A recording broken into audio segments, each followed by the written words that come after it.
the midst of the bush. Ito yung kaparaanan. Kung papapansinin po ninyo ito, ito yung tinatawag na Christophany. Christophany. Ano yung Christophany? Ito yung pre-existent appearing of the Lord Jesus Christ in the Old Testament. Okay? Christophany ito. Nag-a-appear ang Diyos sa Old Testament, kagaya nito. Ang angel of the Lord, yan, walang iba kundi ang ating Panginoon. Kristo pa rin, nag-a-appear. Hindi yung Ama. Kaya nga Kristo eh. Hindi yung Ama ang nag-appear. Hindi. Yung pangalan yung anak. In the form. Kaya nga, the angel of the Lord. Okay. Yun yung man. So Moses clearly recognized, di ba? So, mas maganda, ito, palitan natin ito. Clearly. Mas maganda yung word consciously. Oo. Nagkaroon siya ng consciousness. Ito na yung conviction. Oo.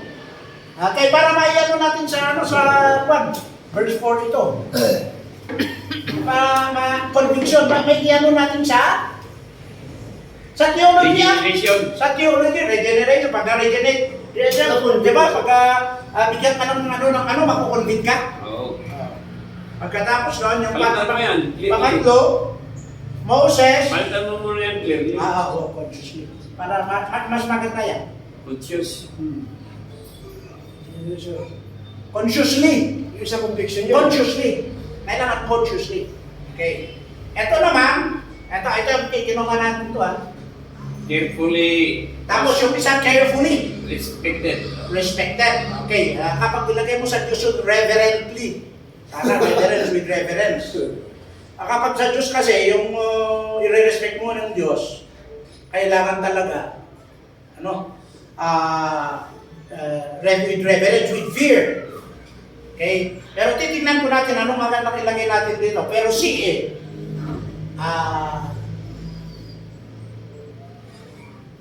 para magiging magiging sanctification. Okay? Magiging sanctification na ito. Yan ang theological term yan. Yan. Di ba? Regeneration, conviction, at saka sanctification. Clarify. Masanctify ka. Masanctify ka. Yung good works, yung sanctification yun. Kaya nga, Moses. ano yung pangalawa? Paklog? Ano paklog? Moses? Sino yung may outline? Carefully. Respect. Carefully. Ito, carefully. Ito. Carefully.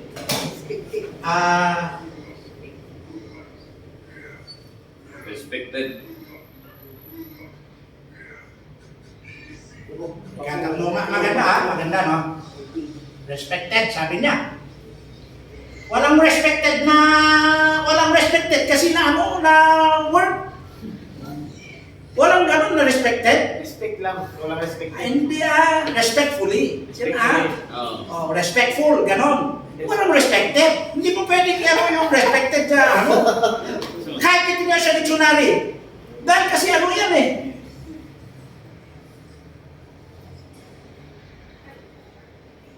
Verb. It's a verb. Clearly. Action word niya. Walang clearly. Walang respected. Response. He respected. Respectful. He respect.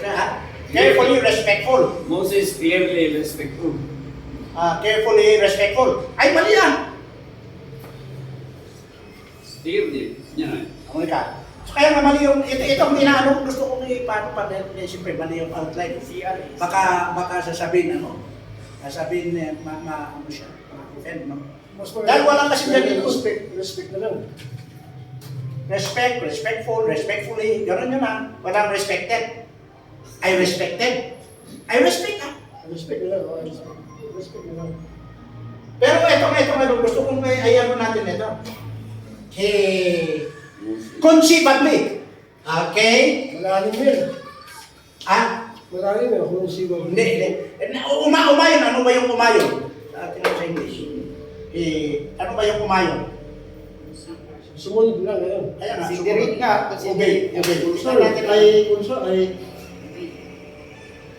Tingnan nyo yung ano nun sa obey. Obey. Synonyms. Yan. Tingnan ninyo. Ganito ang paghanap para makita ninyo. Yan. obey, past tense. Maraming ano eh. Observe, follow, adhere, comply. Walang siya. Ay, comply! Okay. Moses, Comply. hindi natin makuha ito. Comply, di siya eh.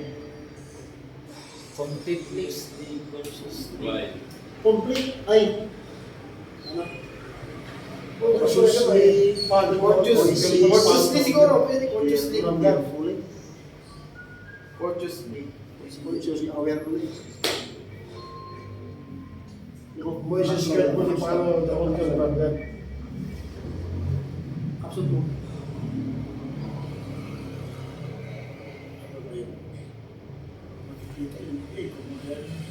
Ang strongest dito is accept, adhere, carry, comply, embrace, execute. Sabi niya dito. Kung sila at saka carry.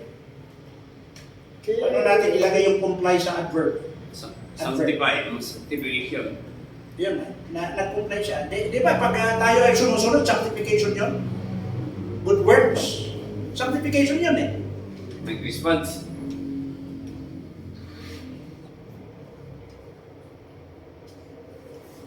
Thirdly, Kaya mas maganda ito, sana.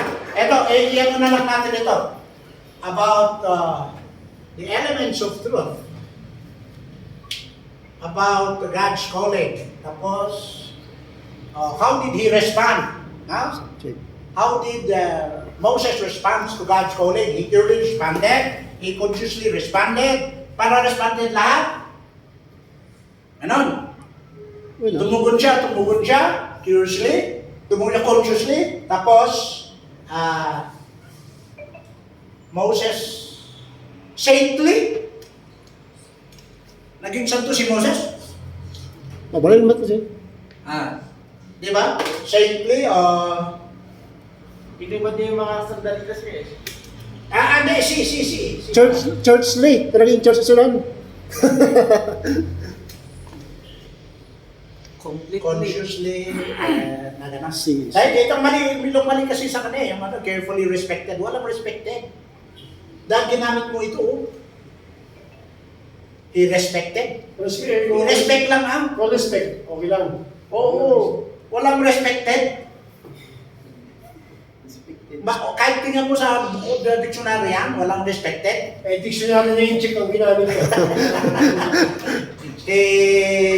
Conveniently responded. Ganun sana. Kung dito inilagay natin yung responded, the elements of about Moses' response to God's calling, no?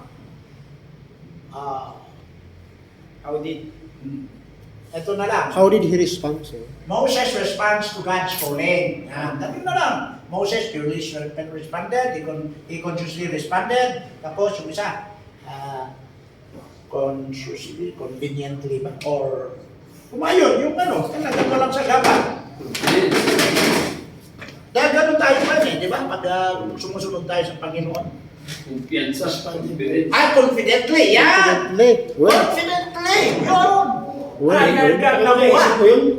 Nakuha. may banal na espiritu ko ah. Tama, Confidently. Confidently. Yan, responded, ganun. Ganun na lang. Yan, ang pinaka-the best. No? Oh. 5 yun eh, 5 di ba? 5 ito, tama. Makinig ka rin kasi sa... Tapos, yan. Confident, he's confident. Pero itong confident na ito, dahil ligtas na siya, kaya kumikilos. At ito ay kilos ng Espiritu dahil theological ang approach eh. Di ba? Sabi ko, theology niya. Regeneration kasi yung sinabi niya. Kaya dapat maging ito naman, ay kailangan theological. Ito naman, respondent na ito para hindi tayo ito lang papalitan natin. Ito. Puro respondent na. Para respondent. Moses responds. Hindi naman Egypt yung topic niya. Intro. The response Tama sa sanay. Story ka lang, sa story ina. lang. of Moses. Yan. To God's calling. Yan ang talagang tingnan nyo. Ito ang inanalan niya. Respond. He clearly responded. Yan. He consciously responded and he confidently responded. Tama yung nanumi. Oo. May iba na. Tama. Response. Stance. Yan. Yan ang pinaka-the best na talagang systematize at saka humilitical. At saka, tingnan mo regeneration, conviction, sanctification.